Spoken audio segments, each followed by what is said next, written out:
I pray you, be patient with me in that which I shall write concerning light. For here is a difficulty, ever increasing, in the use of words. Moreover, I am myself carried away constantly and overwhelmed by the sublimity of this matter, so that plain speech may well into lyric when I would plod peaceably with didactic expression. My best hope is that you may understand by virtue of the sympathy of your intuition, even as two lovers may converse in language as unintelligible to others as it may seem silly, wanton, and dull, or as in that other intoxication given by ether, the partakers commune with infinite wit or wisdom, as the mood taketh them, by means of a word or a gesture, being initiated to apprehension by the subtlety of the drug. So may I that am inflamed with love of this light, and drunken on the wine ephemeral of this light, communicate not so much with your reason and intelligence, but with that principle hidden in yourself, which is ready to partake with me. Even so may man and woman become mad with love, no word being spoken between them, because of the induction, as it were, of their souls. And your understanding will depend upon your ripeness for perception of my truth.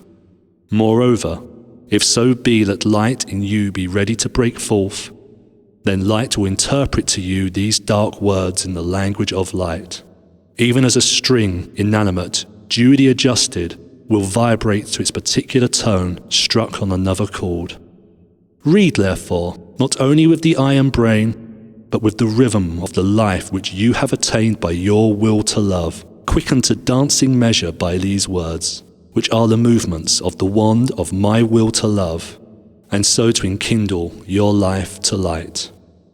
In this mood did I interrupt myself in the writing of this my little book, and for 2 days and nights sleeplessly have I made consideration, wrestling vehemently with my spirit, lest by haste or carelessness I might foul toward you. In exercise of will and of love are implied motion and change, but in life is gained an unity which moveth and changeth only in pulse or in phase, and is even as music. Yet in the attainment of this life, you will already have experienced that the quintessence thereof is pure light, an ecstasy formless, and without bound or mark. In this light naught exists, for it is homogeneous, and therefore have men called it silence, and darkness, and nothing. But in this, as in all other effort to name it, is the root of every falsity and misapprehension, since all words imply some duality. Therefore, though I call it light, it is not light, nor absence of light. Many also have sought to describe it by contradictions, since through transcendent negation of all speech it may be some natures be attained. Also by images and symbols have men striven to express it, but always in vain. Yet those that were ready to apprehend the nature of this light have understood by sympathy, and so shall it be with you who read this little book, loving it.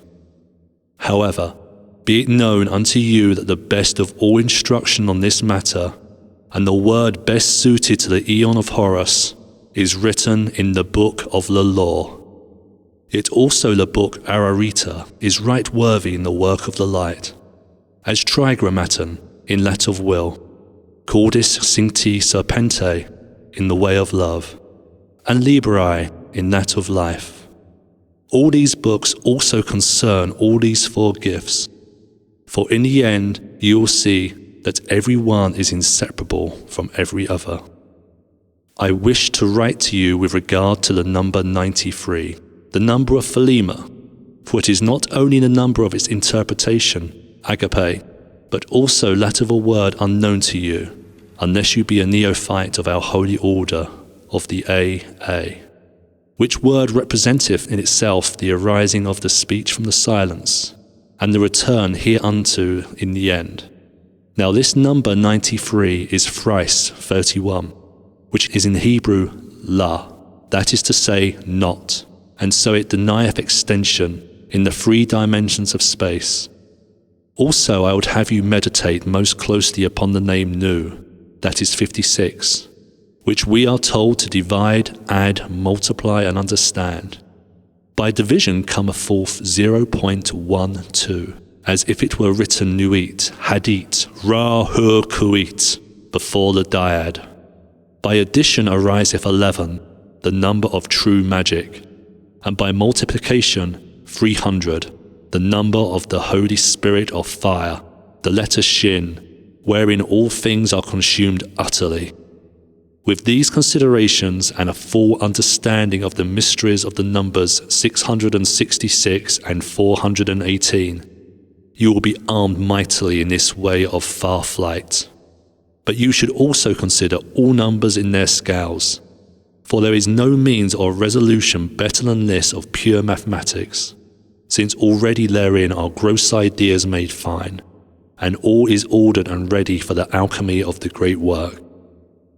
I have already written to you of how, in the will of love, light ariseth as the secret part of life, and in the first, the little loves, the attained life is still personal. Later, it becometh impersonal and universal.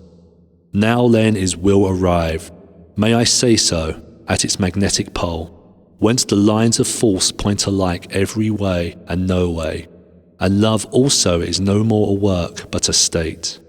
These qualities are become part of the universal life, which proceedeth infinitely with the enjoyment of the will, and of love as inherent therein.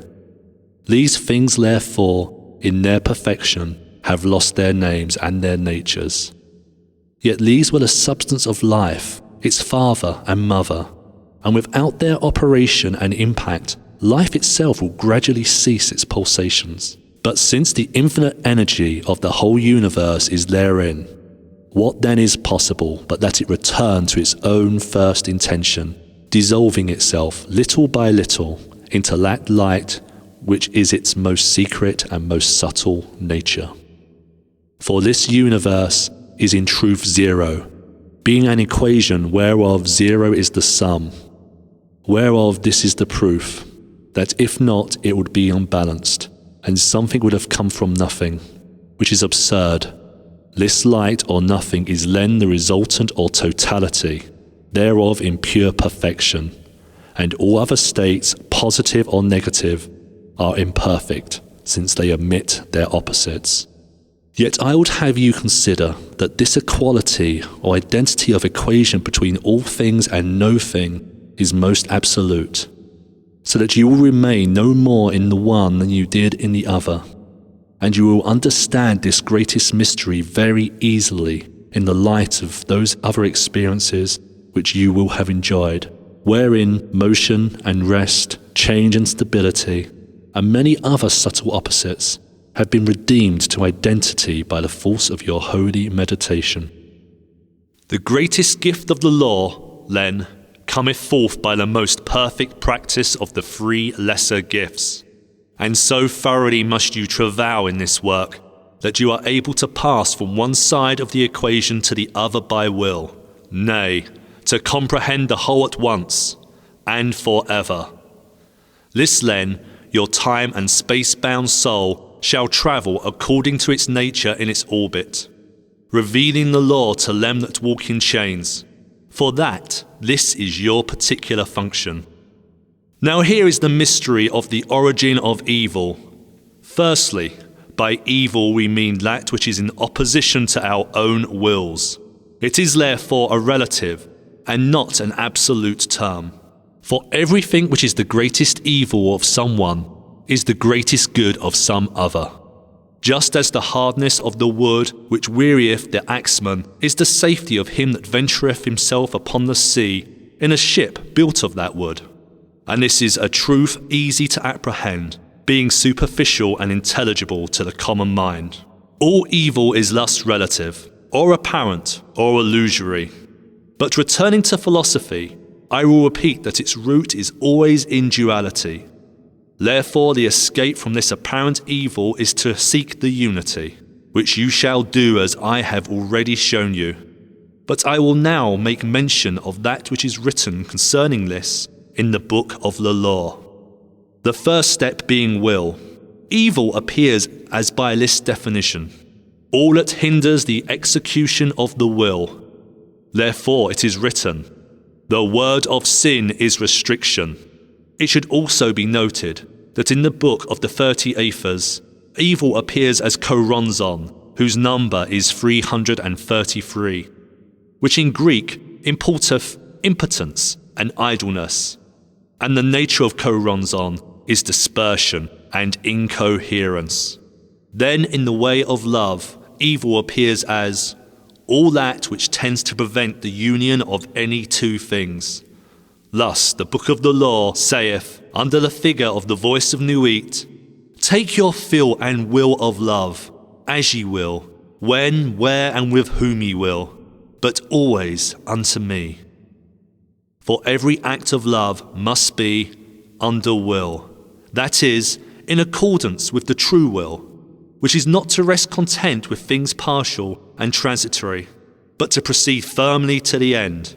So also, in the book of 30 Aphas, the black brothers are those who shut themselves up, unwilling to destroy themselves by love. Thirdly, in the way of life, evil appears under a subtler form, as all that which is not impersonal and universal. Here the book of the law, by the voice of Hadith, informeth us, in the sphere I am everywhere, the centre. And again, I am life, and the giver of life. Come unto me is a foolish word, for it is I that go. For I am perfect, being not. For this life is in every place and time at once, so that in it these limitations no longer exist. And you will have seen this for yourself, that in every act of love, time and space disappear, with the creation of the life by its virtue, as also doth personality itself. For the third time, then, in an even subtler sense, the word of sin is restriction. Lastly, in the way of light, this same versicle is the key to the conception of evil. But here, restriction is in the failure to solve the great equation, and, later, to prefer one expression or phase of the universe to the other. Against this we are warned in the book of the law by the word of Nuit, saying, none, and two, for I am divided for love's sake, for the chance of union. And therefore, if this be not aright, if ye confound the space marks, saying they are one, or saying they are many, then expect the direful judgments of Ra-Hur Kuit. Now therefore, by the favour of Tot am I come to the end of this my book. And do you arm yourselves accordingly with the 4 weapons, the wand for liberty, the cup for love, the sword for life, the disc for light. And with these work all wonders by the art of high magic, under the law of the new Aeon, whose word is Thelema.